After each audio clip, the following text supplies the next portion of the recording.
তো দেখতে পাচ্ছেন নিয়ে চলে আসছি আপনাদেরকে সীমান্ত এলাকার খুবই জনপ্রিয় একটি গরুর গ্রামে, যে গ্রামে পাবেন আপনারা সর্বোচ্চ কম দামে গরু। আর এই গ্রামটিতে আপনারা কিভাবে আসবেন এটা জানার জন্য সম্পূর্ণ ভিডিওটা আপনাদেরকে দেখতে হবে। আর সর্বোচ্চ কম দামে গরু এখানে কিনতে পারবেন। আর এখানে গরু আসা শুরু হয়ে গেছে, যে কারণে গরুর দামটা মোটামুটিভাবে কমে গেছে। তো এখনই সময় আপনাদের এই গ্রামে এসে গরু কেনার। তো অবশ্যই আজকের ভিডিওটা অন্তত সম্পূর্ণ দেখবেন। আজকের এই গ্রাম সম্পর্কে এবং গরু সম্পর্কে আপনাদেরকে আজকে আমরা ভালো কিছু তথ্য দিব, যে তথ্যের মাধ্যমে আপনারা ভালো কিছু জানতে পারবেন এবং এই গ্রামে একে একে আসতে পারবেন, একে এসে গরুগুলোকে কিনতে পারবেন, যেহেতু গরু আসা শুরু হয়েছে। তো অবশ্যই আজকের ভিডিওটি সম্পূর্ণ আপনারা দেখার চেষ্টা করবেন। আসসালামু আলাইকুম, কেমন আছেন সবাই? আশা করছি সবাই ভালো আছেন। আলহামদুলিল্লাহ, আমরাও অনেক ভালো আছি আপনাদের দোয়ায় এবং ভালোবাসায়। তো দেখতে পাচ্ছেন আপনাদেরকে এমন একটি গ্রামে নিয়ে আসছি, যে গ্রামটি হচ্ছে গরুর জন্য অনেক জনপ্রিয় একটি গ্রাম এবং অনেক বিখ্যাত একটি গ্রাম। The most popular cow villages যদি বলেন তো বিষয়টা খারাপ হয় না, কারণ এখানে সর্বোচ্চ ভালো জাতের গরুগুলা পাবেন, আর সেটাও কম দামে। কিন্তু এই গ্রামটাতে আপনারা আসবেন কিভাবে এটা জানতে হলে তো আমাদের সম্পূর্ণ ভিডিওটা দেখতে হবে। তো এই গ্রামগুলো খুবই জনপ্রিয় গরুর জন্য একটি গ্রাম, বা নট অনলি একটি, এখানে অনেক গ্রাম রয়েছে যে গ্রামগুলোতে দেখা যাচ্ছে যে হাজার হাজার লাখ লাখ গরু রয়েছে। এই যে এই গরুগুলো দেখছেন, দেখা যাচ্ছে যে 90-1 লাখের মধ্যেই অনায়াসে পেয়ে যাবেন। এই ছোটোটার দাম বেশি হবে না, 60 থেকে 50 হাজার হবে। এবার এই গরুটার যদি আমি দাম বলি, এখানে যদি এই গরুটা কিনতে যান 90 থেকে 95 হাজার টাকা দাম হবে। তো দেখেন, ভিডিওর মধ্যে একরকম সাইজ লাগে গরুর, আর রিয়ালিটিতে কিন্তু আরেক রকম সাইজ লাগে। আপনারা ভিডিও দেখে জাজ করে ফেলবেন না যে এই গরুটার দাম বেশি হয়ে গেছে বা কম হয়ে গেছে। অবশ্যই আপনারা রিয়ালিটিতে এসে দেখবেন। রিয়ালিটি হচ্ছে যে অন্যরকম একটা জিনিস, কারণ আমি ভিডিওর মধ্যে তো মিথ্যে কথাও বলতে পারি আপনাদেরকে। তো অবশ্যই আপনারা এই গ্রামটাতে আসবেন। এই গ্রামটাতে আসলে অবশ্যই আপনারা ভালো কিছু জানতে পারবেন এবং ভালো কিছু কিনতে পারবেন। তবে মূলত যারা আমাদের সাথে কথা বলতে চাচ্ছেন বা মনে করছেন যে না এই গ্রামটিতে যাব, আবিরের সাপোর্টের প্রয়োজন, আবির ছাড়া গরু কিনা পসিবল না। তবে হ্যাঁ, এখানে স্থানীয় মানুষ ছাড়া গরু কিনা কিন্তু ইম্পসিবল, আপনি কখনোই কিনতে পারবেন না, কারণ আপনি দামও করতে পারবেন না, দামও ভয় পাবেন করতে, কিনতেও পারবেন না। তো মূলত যারা আমাদের সাথে কন্ট্যাক্ট করতে চাচ্ছেন বা কথা বলতে চাচ্ছেন, আমি আমার নাম্বারটি দিতে যাচ্ছি। তো অবশ্যই আমার নাম্বারটি চাইলে নোট করে রাখতে পারেন, আপনারা চাইলে আপনার ফোনে উঠায় রাখতে পারেন। তো অবশ্যই আপনার ফোনটি বের করেন, আপনার কলমটি বের করেন এবং আমার নাম্বারটি চাইলে লিখতে পারেন। আমার নাম্বারটি হচ্ছে 01716054375। আমি আবারও বলতেছি আমার নাম্বারটি হচ্ছে 01716054375। আমার নাম হচ্ছে আবির হোসেন। আমি চাঁপাইনবাবগঞ্জ থেকে ভিডিওগুলো দেখানোর চেষ্টা করি আপনাদেরকে, শিখগঞ্জ থানা থেকে। তো আসলেই বা শিখগঞ্জ থানার আন্ডার থেকে। তো এই গ্রামগুলোতে অবশ্যই আপনারা আসার চেষ্টা করবেন। আমি যে গ্রামটি আপনাদেরকে এখন বিশেষ করে দেখাচ্ছি, এই গ্রামটির নাম হচ্ছে একভাগীর গ্রাম, জেলা চাঁপাইনবাবগঞ্জ, উপজেলা শিখগঞ্জ। আর এই গ্রামটি অবস্থিত রয়েছে শিখগঞ্জ থানাধীন। আর এই গ্রামটি খুবই জনপ্রিয় বা খুবই বিখ্যাত একটি গরুর গ্রাম। তো অবশ্যই আপনারা এই গ্রামটিতে চাইলে গরুগুলো কেনার জন্য আসতে পারেন, যেহেতু প্রচুর পরিমাণে গরু এই গ্রামটিতে রয়েছে। তো খারাপ হয় না এই গ্রামে যদি আপনারা গরু কিনতে আসেন। আর আমরা তো আমাদের নাম্বারটি আপনাদেরকে দিয়ে দিয়েছি, যে বিশেষ কোনো প্রয়োজনে আমাদের সাথে অবশ্যই কন্ট্যাক্ট করতে পারেন। এই গরুগুলো দেখছেন, এই গরুগুলো কিন্তু 1 লাখ থেকে 1,05,000-এর মধ্যেই পেয়ে যাবেন এই গ্রামের মধ্যে। এই গরুটা যদি আপনি আমাদের হাট বাজারে নিতে যান, 1,25,000 থেকে 1,22,000 টাকা দিয়ে কিনতে হবে। আর আপনি যদি অন্য বাজারে নিতে যান তো 1,30,000 থেকে 32,000 টাকাতে নিতে হবে। দেখেন ভাই, আপনারা যেই বলেন না কেন কমেন্ট বক্সে আমাদের আইসা যে গরুর দাম বেশি, দেখেন আমি কিন্তু ছোট মানুষ, বাট অলরেডি কিন্তু আমার পুরো বাংলাদেশই প্রায় ঘোরা শেষ। যেসব জায়গাগুলোতে গরুগুলো বিক্রি হয় সব জায়গায় ঘোরা শেষ। আর যেহেতু আমরা খামারি স্টার্ট করছি, পুরো বাংলাদেশেই ঘুরবো আর দেখবো যে কোথায় গরুর দাম আসলে কম আছে আমাদের এই চাপাইয়ের চাইতে।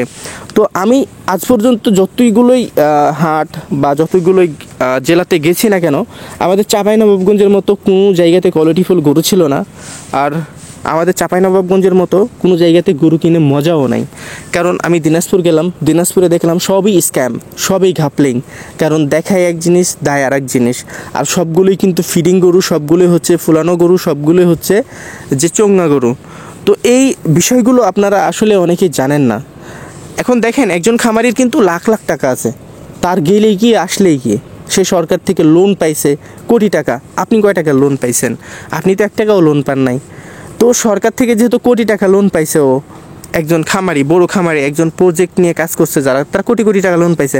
আরে ভাই, তারা যদি মাটিতে পা না রেখাও যদি গাড়ির মধ্যে থেকে গরু কিনে, তা তো তাদের লস নেই, কারণ তারা প্রজেক্টের মধ্যে গরুগুলোকে কেনার চেষ্টা করছে। তারা 1 বছর 2 বছরের প্রজেক্ট নিচ্ছে, খাওয়াবে, বিক্রি করবে, কিন্তু প্রজেক্ট শেষে তারা বুঝবে যে আসলে কি কিনছে। এই বিষয়গুলো আসলে আপনাদেরকে জানা উচিত। দেখেন যে এই যে প্রলোভন, বা দেখছেন যে আমি এই গ্রামের ভিডিও দেখাচ্ছি, আমি কিন্তু আপনাদেরকে বলতে পারি যে এই গ্রামে আপনারা 10,000 টাকা মনে মাংস পাইতে পারেন, আমার ভিউয়ের কিন্তু অভাব হবে না। কিন্তু আমি কি কখনো বলছি? আমি বলছি যে অন্য হাট বাজারের চাইতে আপনারা 5-10 হাজার টাকা সুবিধা পাবেন এখানে।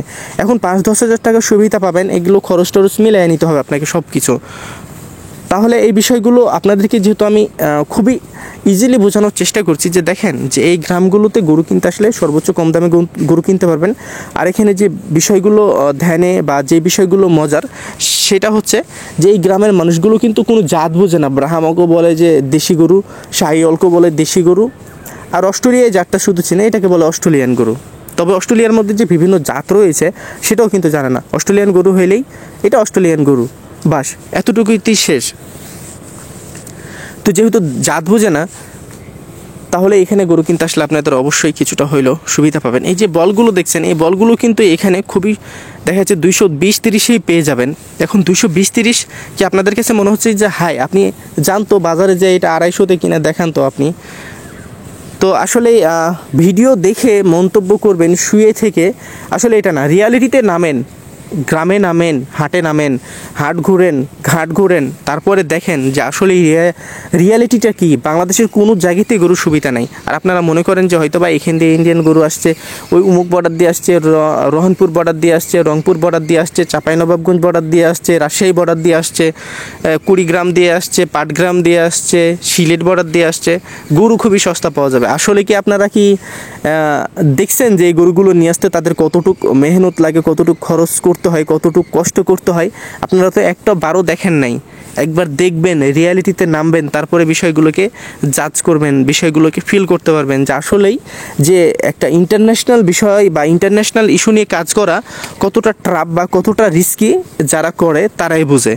আসলে তো আমি ইন্ডিয়ার গরুর দাম দেখছি, এই ইন্ডিয়ার গরুর দাম, একটা গরুর দাম 16,000 টাকা, বাংলাদেশে এই গরুর দাম 50,000 টাকা হবে, বা 50,000 টাকা হবে, বা 40,000-45,000 টাকা হবে। আপনি কি কখনো ইন্ডিয়ান টাকাকে ক্যালকুলেট করছেন? ইন্ডিয়ান টাকাকে ভাঙাইছেন? আপনি ইন্ডিয়ান খরচ কখনো দেখছেন? ইন্ডিয়ান গরুটা যে নিয়ে আসতে কত টাকা খরচ হয় সেটা কি আপনি কখনো জেনে দেখছেন? আসলে তো আপনি জানেন না যে একটা ইন্ডিয়ান গরু নিয়ে আসতে কত টাকা খরচ হয়, একটা রাখালকে কত টাকা দিতে হয়, আপনি তো এগুলো কিছুই জানেন না। তাহলে যেহেতু জানেন না, সেহেতু ইন্ডিয়ান গরুর বিষয় আপনি বাদ দিয়ে দেন। ইন্ডিয়ান গরুর বিষয় যদি আপনি বলতে যান, আপনি যদি নিজেও নিয়ে আসেন, এই বাংলাদেশে এসে দেখবেন যে বাংলাদেশের গরুর চাইতে ইন্ডিয়ান গরুর দাম বেশি হয়ে গেছে। এই বিষয়গুলো আপনারা অবশ্যই ধ্যানে রাখবেন, কারণ ইন্ডিয়ান গরুর কথা বললেই যে আপনারা যে হুমড়ি খেয়ে পড়ে যাবেন, এটা পড়া যাবে না। আর ইন্ডিয়া কিন্তু আমাদের সেই গরুগুলো দেয় যেগুলো কিন্তু আমরা আমাদের বাংলাদেশে চলে না, সেই গরুগুলোই কিন্তু ইন্ডিয়া আমাদের দিয়ে থাকে। এই যে বাচ্চাগুলো দেয়, এই বাচ্চাগুলো মনে করেন যে না খাওয়াইয়া যদি বিক্রি করে, তো বিক্রি করা যাবে না, হাড্ডি কুড্ডি বাচ্চাগুলো দেয়। ইন্ডিয়া কিন্তু কখনো ভালো জিনিস দেয় না আমাদেরকে। আপনি কি কেউ বুকে হাত দিয়ে বলতে পারবে যে ইন্ডিয়াতে না, বাংলাদেশে বিশেষ করে ব্রাহ্মা অরিজিনাল 100% ব্রাহ্মা, শাহিওয়াল, সিন্ধি বা গির গরু আছে? কোনো সময় নাই। 100% আমি গ্যারেন্টিতে বলতে পারি নাই এটা। হ্যাঁ, কিছু খামারি গরুগুলোকে কালেকশন করে রাখছে, তাদের বীজ দিছে বা কিছু বীজ দিয়ে তারা এইগুলোকে কালেক্ট করছে, কিছু গরু বাইরে থেকে নিয়ে আসার চেষ্টা করে তারা কিন্তু তাদের খামারে রাখছে, বুঝতে পারছেন? কিন্তু যদি আপনি লোকাল বাজারে যায় দেখেন, অরিজিনাল এই সব গরুগুলো কিন্তু পাওয়া খুবই ডিফিকাল্ট এবং খুবই কঠিন। খুবই কঠিন মানে খুবই কঠিন। যদি 100টা আশা থাকে, সেই 100টা মনে করেন যে 1 লাখ মানুষ নিয়ে কারাকারি করে। তো আশা করছি বুঝতে পারছেন। আর যেহেতু আমার ফুফুর বাড়ি ইন্ডিয়াতে, তাদের অনেক বড় গরুর খামার আছে, অনেক বড় গরুর খামার আছে, যেটা কখনো কল্পনাও করতে পারবেন না, এত বড় গরুর খামার আছে। তাদের ফার্মে যতগুলো আমি গরু দেখছি, বা আমি ইন্ডিয়াতে ঘুরে যত বিষয়গুলোকে জানছি, যে ইন্ডিয়া কখনোই বাংলাদেশের জন্য ভালো গরু পাঠায় না। দেখবেন যে যখন আবাল গরুগুলো আসে বিশেষ করে সেই গরুগুলো কিন্তু হাড্ডিগুড্ডি হয়ে থাকে এবং হচ্ছে যে খুবই বয়সাল গরু হয়ে থাকে, তারা কিন্তু দেয় না। এই আবালের তৈরিটা কোথা থেকে? এই গরুগুলোকে আপনারা কখনো দেখছেন, পাইছেন? আসলে এই বিষয়গুলো আপনাদের জানতে হবে। অবশ্যই আপনারা আমাদের এই ভিডিওর মাধ্যমে বা আমাদের এই ইউটিউব চ্যানেলের মাধ্যমে ইনশাল্লাহ একদিন জানতে পারবেন। আমরা ইন্ডিয়াকে নিয়ে একদিন তথ্যমূলক ভিডিও ইন্ডিয়াতে যেই করব, সেটাও ইন্ডিয়ান মানুষের মুখ থেকেই শুনবেন আপনারা। ইন্ডিয়ান মানুষ কিন্তু গরুদের খাবার দেয় না। যারা খামার সেক্টরে কাজ করে তারা ছাড়া কিন্তু গরুগুলো কিন্তু মালিকবিহীন। অনেক গরু আছে, অনেক খামারি আছে, এই গরুগুলোকে হাঁকায় নিয়ে এসে তাদের খামারে ঢুকাই দেয়। এই বিষয়গুলো আপনাদের জানা উচিত। যেমন আমার ফুফাতো ভাইদের খামার রয়েছে, যেমন ইন্ডিয়াতে কিছু, আমি আজকে বলেই দিলাম, কিছু চোর পার্টি আছে আমার ফুফাতো ভাইদের হাতে। চোর পার্টি আছে যে এই যে ইন্ডিয়ার যে গ্রামগুলোতে গরুগুলো ঘুরে বেড়ায়, সেই গরুগুলোকে হাঁকায় নিয়ে এসে আমার ফুফাতো ভাইদের কাছে কম টাকা দিয়ে বিক্রি করে দেয়। তো এমনও কিছু পার্টি রয়েছে ইন্ডিয়াতে। তো আসলে ইন্ডিয়ার বিষয় যদি আপনি জানতে চান বা ইন্ডিয়ার বিষয় নিয়ে আপনি যদি ঘাঁটতে চান, ইন্ডিয়াতে দাম কেন এত কম? হ্যাঁ, আমাদের বাংলাদেশে দাম কম হওয়া উচিত। আমাদের বাংলাদেশে গরুর দাম কম হওয়া উচিত। প্রথমে আমাদের বাংলাদেশের মানুষের মেন্টালিটি চেঞ্জ করতে হবে, বুঝলেন? গরুর দাম কিন্তু বাড়ে নাই, গরুর দাম কিন্তু আদতে পারে না। আমাদের বাংলাদেশের মানুষের মেন্টালিটি চেঞ্জ করতে হবে। আমাদের বাংলাদেশে এত পরিমাণে গরু এখন যে ইন্ডিয়াকে সাপ্লাই দিতে পারবো আমরা, এত গরু আছে। আসলে আপনারা তো চর এলাকাতে কখনো আসেন নাই। প্রায় 30 থেকে 35 লাখ গরু শুধু চর এলাকাতে আছে। আর এইসব গ্রামগঞ্জে কত পরিমাণে গরু আছে আপনারা কি কখনো জানছেন বা বুঝছেন? আসলে আমরা তো বাংলাদেশের মানুষরা খারাপ, আমরা ভালো না। তো আপনি ভালো না, আমি ভালো না, সবাই আমরা সিন্ডিকেট। আমরা সবাই চাই যে রাতারাতি বড়লোক হইতে, কিন্তু ইন্ডিয়ার ক্ষেত্রে এটা নাই, বুঝছেন? ইন্ডিয়াতে যদি একটা কেউ কাজ করে তাকে সাপোর্ট করবে, একজন চোরকেও কিন্তু তারা সাপোর্ট করবে। আর আমাদের দেশে একজন ভালো মানুষ যদি ভালো কাজ করে, একজন ইমাম যদি সততার সাথে ইমামতি করে যায়, তারপরেও তার পিছনে আমরা লাগি যে সে সততার সাথে ইমামতি করে যাচ্ছে কেন, সে এই কাজটা করছে কেন। তো এটা হচ্ছে যে আমাদের বাংলাদেশের কোয়ালিটি। তো মূলত আপনারা দেখলেন যে আপনাদেরকে আমি দেখানোর চেষ্টা করলাম সেই বিখ্যাত একভাগীর গ্রামটি, যে গ্রামটি অবস্থিত রয়েছে শিবগঞ্জ থানাধীন। এটি হচ্ছে যে 3 নম্বর ইউনিয়ন, একভাগী গ্রামের 3 নম্বর ইউনিয়ন। তো অবশ্যই আপনারা এই গ্রামটিতে আসার চেষ্টা করবেন। ভালো কিছু পাইতে হলে এই গ্রামটিতে আপনাদেরকে আসতে হবে। আর এই গ্রামগুলোতে আসলে খুবই কম দামে গরুগুলো আপনারা কিনতে পারবেন। আর আমি তো আপনাদেরকে সারাক্ষণই বলে থাকি, যখন গরুগুলো কিনবেন অবশ্যই গরু যিনি মালিক তার সাথে কথা বলে নেবেন। সে গরু বিক্রি করার পরে সে মেম্বার চেয়ারম্যানের টোকেন দিতে পারবে কি পারবে না, এই বিষয়গুলো কিন্তু তার কাছে অবশ্যই ভালোভাবে জেনে নেবেন। আর যদি তার কাছে টোকেনটা থাকে, যদি ডেট সব ফিল আপ করা থাকে, সেই টোকেনটা আপনি ফালাই দেবেন। ও টোকেনের কোনো কাজ নাই, কারণ আপনি যেদিন গরু নিয়ে যাবেন সেই ডেটে বা সেই দিনের সব তারিখেই টোকেনগুলোকে ফিল আপ করতে হবে, তারপরে গরুগুলোকে নিয়ে যেতে পারবেন। আদারওয়াইজ যদি আপনি নিয়ে যেতে যান তাহলে গরুগুলো আপনার সবই হাতছাড়া হয়ে যাবে। তো আশা করছি যে আমার এই ভিডিওটির মাধ্যমে আপনারা অনেক কিছুই জানতে পেরেছেন দেশ এবং দেশের বাইরের গরু সম্পর্কে। আপনাদেরকে যদি কেউ বলে যে 100% সাহিওয়াল গরু বা 100% বাহামা গরু, আপনারা কখনই বিশ্বাস করবেন না। এগুলো বীজের গরু, এগুলো মনে করেন বীজ দিছে, ইঞ্জেকশন করছে। তারপরে কিছু ইঞ্জেকশন আছে, আপনারা কি জানেন যে কিছু ইঞ্জেকশন আছে যে 24 ঘন্টার মধ্যে গরুকে ফুলাই দেবে, গরুর শরীর কিন্তু অন্যরকম হয়ে যাবে। আপনারা এই বিষয়গুলো তো আসলে জানেন না। ইন্ডিয়া এমনই একটা জায়গা, এমনই একটা দেশ, এই দেশে আপনি কি পাবেন না? ভালো থেকে মন্দ থেকে সব কিছুই পাবেন, এনিথিং, সব কিছুই পাবেন। ওরা সামরিক সময়ের জন্য 2 ঘন্টার জন্য গরুকে দেখা যাচ্ছে যে ইনস্ট্যান্ট গরুকে ফুলাই দেবে, এমনও কিছু আছে তাদের কাছে। ইনস্ট্যান্ট বুঝেন? ইনস্ট্যান্ট তো আপনারা সবাই বুঝেন যে সাথে সাথে 5-10 মিনিটের মধ্যে গরুর আকার আকৃতি চেঞ্জ হয়ে যাবে, এমনও কিছু তাদের হাতে আছে। তো আসলেই আপনারা সারাক্ষণই অর্গ্যানিক কিছু খাবার চেষ্টা করবেন, কারণ অর্গ্যানিক জিনিসগুলোকে আপনারা খোঁজার চেষ্টা করবেন, কারণ এই অর্গ্যানিক জিনিসগুলোই পাবেন এইসব গ্রামের মধ্যে। ইন্ডিয়ান গরুর আসার ছাইড়া দেন, ইন্ডিয়ান গরু যারা নিয়ে আসবে তারাই বিক্রি করবে, আপনি আমি কম দামে পাবো না। বা আমি যদি ইন্ডিয়ান গরুও নিয়ে আসি আপনাকে কম দামে দিব না, আপনি যদি ইন্ডিয়ান গরু নিয়ে আসেন আপনাকে কম দামে বা আপনিও আমাকে দিবেন না। কারণ আমরা তো বাংলাদেশের প্রেক্ষাপট বা বাংলাদেশের প্রত্যেকটা বাজারঘাট জানি যে কেমন দাম চলছে। আর বাংলাদেশের প্রত্যেকটা মানুষ হচ্ছে সিন্ডিকেটার। সবাই সিন্ডিকেট করে বসে আছে। বাংলাদেশে গরুর দাম আদতেই বাড়েনি।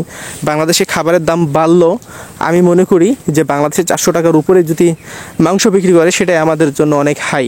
কারণ যে পরিমাণে খাবারের দাম বাড়ছে, এই খাবারটাও আরও যদি দেখা যাচ্ছে 200 টাকা করে দাম বাড়ে, মাংস যদি 400 টাকা করে থাকে, তবুও খামারি বলেন বা যারা গরু পালে তাদের কোনো সমস্যা হবে না। এই যে খামারের ধরেন যারা খামার সেক্টরে কাজ করে, এরা তো হচ্ছে যে প্রচুর পরিমাণে, কি বলবো, এদেরকে তো মানে বলার ভাষা নাই। এরা উমুক খাওয়ায়, ধুমুক খাওয়ায়, চুমুক খাওয়ায়, প্রমুখ খাওয়ায়। তোমাকে খামার করতে গিয়ে বলছে, আমাদের বাংলাদেশের মানুষের ক্ষতি করে তোমাকে খামার করতে গিয়ে বলছে। তুমি খামার করবা কেন? তোমাকে খামার করতে বলছে আমরা? তোমাকে বাংলাদেশের পাবলিক বলছে তুমি খামার করো? তুমি মনে করো যে খামার কইরা তুমি একজন মানুষ, তুমি একজন আবির ভালো আছো, তুমি একজন মিনারুল ভালো আছো, তুমি একজন মনে করো যে আপনার কথাই বলি, আপনি একজন মানুষ ভালো আছেন, বাকি মানুষগুলো অসুখে আছে বা দেখা যাচ্ছে যে তারা সুখে নাই, তাদের মাংস খাওয়া তাদের জন্য অনেকটাই ডিফিকাল্ট হয়ে যাচ্ছে। তাহলে আমার মতো আবিরের খামার করে কি লাভ আছে নাকি? আপনি কি আমাকে ভালো কিছু দেখবেন নাকি? আমার কি এই যে খামারে এই যে ফিড খাওয়ায়, হাইব্রিড খাওয়ায়, গরুকে বড় কইরা গরুর পিছনে দেখা যাচ্ছে প্রত্যেক দিন আমি 500 টাকা খরচ করে আমি এইটা জনগণের উপর চাপাই দেবো? আপনাকে কি জনগণ বলছে নাকি এমন করে করতে? দেখেন, আপনাকে কেউ বলে নাই। আসলে আমি খামারের বিরুদ্ধে না, বাট খামারিরা যেসব কথা বলে, ভুটভাট কথাগুলো বলে, আরে তোমরা যখন খামার শুরু করো নাই তার আগে থেকে আমাদের গরু আসছে, আমাদের গরু ছিল, আর সেটাও একটা না, হাজার হাজার গরু ছিল আমাদের, আমরা জানি। ঠিক আছে, খামার সেক্টরে কাজ করতে হয় কিভাবে। আজকে তো এই যে ইদানিং খামার হয়েছে, আমাদের এখন থেকে প্রায় 40 বছর আগে, 45 বছর আগে, প্রায় 38 বছর পর্যন্ত, দেখা যাচ্ছে যে কত সালে আমাদের গরুর ব্যবসাটা শেষ করছে, 38 বছর আমাদের গরুর ব্যবসা ছিল।